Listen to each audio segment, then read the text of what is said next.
Welcome back, true crime enthusiasts. In our previous episode, we delved into the chilling lives of the first 5 serial killers who left a bloody mark on history.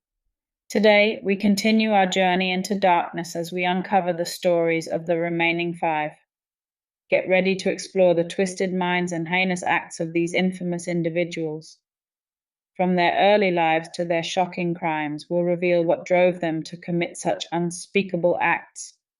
Buckle up as we dive into the depths of depravity and discover the bloodiest serial killers. We have already encountered terrible criminals in the first part, but the names we will discover today are those that have left an indelible mark on the criminal history of our country, with crimes that shocked USA due to their brutality and sadism. Get ready to immerse yourselves in the stories of the worst serial killers. These 5 cases not only involve many victims, but are also characterized by horrific details that make them among the most famous and disturbing in history. At the 5th place in our ranking, we find the journalist killer. Jack Unterweger was an Austrian serial killer whose life was as twisted as the crimes he committed. Born on August 16, 1950, in Graz, Austria, he had a troubled childhood marked by a troubled relationship with his mother and an absentee father. After a series of petty crimes, Unterweger was sentenced to prison in the 1970s for murder. During his incarceration, he discovered a passion for writing, penning plays, and stories that garnered attention and acclaim. Upon his release in 1990, Unterweger became a celebrated author and journalist, even writing about crime from the perspective of a reformed criminal. This facade of rehabilitation allowed him to gain access to the world of media and law enforcement, where he was able to travel and report on various criminal cases. However, his charm and intelligence masked a darker side. Unterweger resumed his killing spree, targeting sex workers in several countries, including Austria, Germany, and the United States. His victims, often found strangled with their own bras, bore haunting similarities that linked him to the gruesome murders. In 1992, authorities finally connected him to the crimes, leading to his arrest. In a shocking turn of events, Unterweger attempted to manipulate the media, claiming to be a misunderstood artist rather than a cold-blooded killer. Ultimately, he was convicted and sentenced to life in prison. On June 29, 1994, Jack Unterweger was found dead in his prison cell, an apparent suicide that left many questions unanswered, cementing his legacy as one of history's most enigmatic and disturbing figures. At the 4th place, we find another ruthless serial killer. Albert Fish, infamously known as the Brooklyn Vampire, was one of America's most notorious serial killers. Born on May 19, 1870, in Washington, D.C., Fish had a troubled childhood marked by abuse and neglect. His family dynamics, coupled with his strange behaviors, foreshadowed the dark path he would eventually take. Fish developed a fascination with self-mutilation and cannibalism, leading him to commit horrific acts. In the early 1920s, he began preying on young children, luring them with promises of treats or companionship. His most infamous crime occurred in 1928 when he abducted 10-year-old Grace Budd. Fish murdered and dismembered her, later confessing to having eaten parts of her body. Fish's methods were as gruesome as his crimes. He sent a letter to Grace's mother detailing the murder, which ultimately led to his arrest in 1934. During his trial, Fish claimed to be insane, yet his chilling demeanor and graphic confessions left the courtroom in shock. Fish was not only a murderer, but also a masochist. He inflicted pain on himself through various methods, including inserting needles into his body and flagellating himself with a nail-studded paddle. His letters, full of graphic and disturbing descriptions of his acts, shocked even the most hardened investigators. In a twisted revelation, Fish claimed he was compelled by voices and a belief that he was fulfilling a divine purpose. His trial captivated the nation, shedding light on the darkest corners of human nature. On January 16, 1936, Albert Fish was executed in the electric chair. His legacy as the Brooklyn vampire endures, a haunting reminder of the depths of depravity that can lurk behind a seemingly ordinary facade. Fish's life and crimes continue to fascinate and horrify, serving as a grim testament to the monstrous potential within humanity. At the third place in our ranking, we find another monster of evil, Luis Garavito. Luis Garavito, infamously known as La Bestia or the Beast, is one of the most notorious serial killers in Colombian history. Born on January 25, 1957, in Geneva, Colombia, Garavito had a troubled childhood characterized by abuse and violence. His traumatic upbringing profoundly impacted his psyche, leading him down a dark path of depravity. In the late 1990s, Garavito began preying on young boys, luring them with promises of gifts or food. His methods were horrifying. He would abduct, torture, and ultimately murder his victims.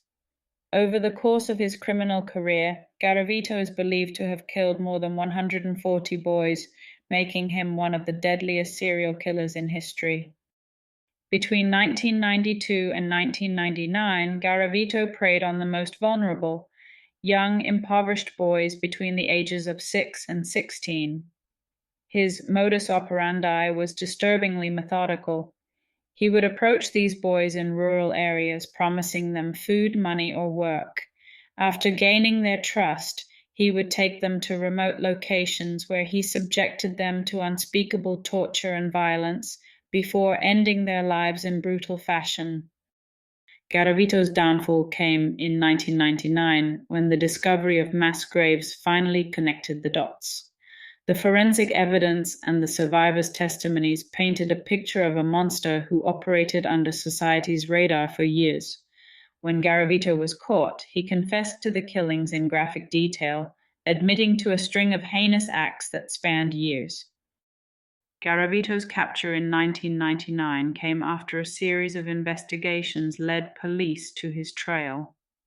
Upon his arrest, he confessed to his heinous crimes, revealing the grotesque details of his acts, including the various ways he manipulated and tortured his victims. His confession shocked the nation and the world. In 2001, Garavito was sentenced to 1,853 years in prison, but due to Colombian laws allowing reduced sentences for cooperation with authorities, he could potentially be released after serving only a fraction of his sentence. His case sparked outrage and debate about the legal system's handling of serial offenders. Luis Garavito's legacy is a chilling reminder of the depths of human depravity and the lasting impact of childhood trauma. His crimes left a profound scar on Colombian society, highlighting the urgent need for justice and protection for vulnerable children. Authorities estimate that Garavito may have killed over 300 victims, although he was convicted for 138 murders. The sheer scale of his crimes is almost incomprehensible. What's even more chilling is that for years he managed to evade capture by constantly changing his appearance using different aliases and moving between cities and towns across Colombia. Despite the magnitude of his crimes, Garavito was sentenced to just 22 years in prison due to Colombia's legal limitations. This sentence sparked outrage across the country and globally as people grappled with how someone responsible for so much pain and suffering could receive such a light punishment. Many argue that the justice system failed the victims. At Chiacon Place in Arandig, there is Pedro Alonso Lopez, also known as the Monster of the Andes. This serial killer's terrifying reign of terror spanned across Colombia, Peru, and Ecuador during the 1970s, and his crimes remain among the most gruesome in history. Born in 1948 in Colombia, he was the seventh of 13 children. His mother was a sex worker, and he grew up in extreme poverty. At just 8 years old, Lopez was thrown out of the house after his mother caught him molesting his sister. This act would mark the beginning of his twisted relationship with violence and sexuality. At a young age, he became homeless and was subjected to terrible abuses, which some argue contributed to the making of a monster. By the time he reached adulthood, he had developed an insatiable desire to harm innocent young girls. After being abandoned, Lopez lived on the streets and was soon kidnapped by a man who repeatedly abused him. This traumatic experience left a lasting impact on Lopez, and it's believed to have shaped his future crimes. Eventually, he was taken in by an American family who tried to help him, but after a brief period in a school for orphans, he ran away. He spent much of his youth surviving through petty crime and violence. Lopez confessed to the murders of over 300 girls, making him one of the most prolific serial killers in history. His preferred victims were girls aged between 8 and 12. He would lure them to isolated places, committing unimaginable acts of cruelty. In 1980, Lopez was arrested in Ecuador when a flood exposed one of his mass graves. During his trial, he gave a chilling confession, explaining his actions without remorse. The court psychiatrist labeled him a psychopath with no hope of rehabilitation. Despite this, in a controversial move, Lopez was released from prison in 1998 on good behavior. Since then, his whereabouts remain unknown. How could someone so dangerous evade justice? The case of Pedro Alonso Lopez raises haunting questions about justice and the fate of his many victims.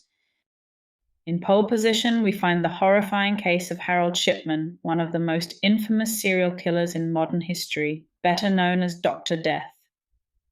Shipman's crimes shocked not only the UK but the world, as he used his trusted position as a doctor to kill hundreds of innocent patients. Born in Nottingham, England in 1946, Harold Shipman appeared to live a normal life. He graduated from medical school and started his career as a general practitioner in the 1970s. To many, he seemed like a dedicated and caring doctor. But behind the mask of professionalism, Shipman was harboring a dark secret. For over 2 decades, Shipman was able to carry out his murders unnoticed. His method, lethal doses of diamorphine, a powerful painkiller. Most of his victims were elderly women who trusted him to take care of their health. After administering the drug, he would sign death certificates stating natural causes, skillfully covering his tracks. It wasn't until 1998, after the suspicious death of one of his patients, Kathleen Grundy, that the alarm was raised. Her daughter found it odd that her mother, a healthy 81-year-old, had died suddenly. Even stranger, Shipman had written Grundy's will, leaving all her assets to him. This was the beginning of the investigation that unraveled the horrifying truth. Authorities exhumed the bodies of several of his patients, finding traces of diamorphine in many of them. In January 2000, Harold Shipman was convicted of 15 murders, but investigators believe the actual number of victims could be as high as 250, making him one of the most prolific serial killers in history.